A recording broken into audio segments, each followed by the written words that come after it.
کسی کا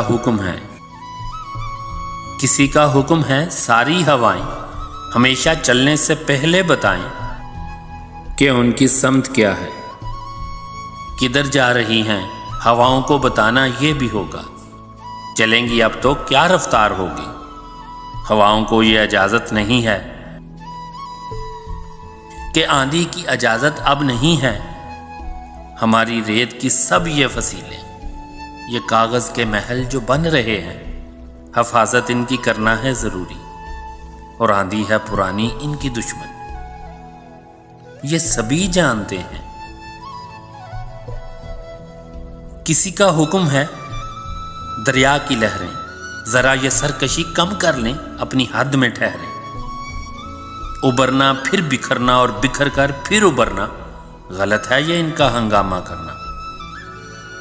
یہ سب ہے صرف وحشت کی علامت، بغاوت کی علامت۔ بغاوت تو نہیں برداشت ہوگی، یہ وحشت تو نہیں برداشت ہوگی۔ اگر لہروں کو ہے دریا میں رہنا تو ان کو ہوگا اب چپ چاپ بہنا۔ کسی کا حکم ہے اس گلستان میں بس ایک رنگ کے ہی پھول ہوں گے۔ کچھ افسر ہوں گے جو یہ طے کریں گے گلستان کس طرح بننا ہے کل کا۔ یقیناً پھول تو یک رنگی ہوں گے، مگر یہ رنگ ہوگا کتنا گہرا کتنا ہلکا، یہ افسر طے کریں گے۔ کسی کو یہ کوئی کیسے بتائے گلستان میں کہیں بھی پھول یک رنگین نہیں ہوتے، کبھی ہو ہی نہیں سکتے کہ ہر ایک رنگ میں چھپ کر بہت سے رنگ ہوتے ہیں۔ جنہوں نے باغ یک رنگین بنانا چاہے تھے ان کو ذرا دیکھو کہ جب ایک رنگ میں 100 رنگ ظاہر ہو گئے ہیں تو کتنے پریشان ہیں، اتنے تنگ رہتے ہیں۔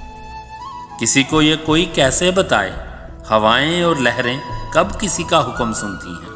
ہوائیں حاکموں کی مٹھیوں میں، ہتھ کڑی میں، قید خانوں میں نہیں رکتی، یہ لہریں روکی جاتی ہیں تو دریا کتنا بھی ہو پرسکون بےتاب ہوتا ہے، اور اس بےتابی کا اگلا قدم سیلاب ہوتا ہے، سیلاب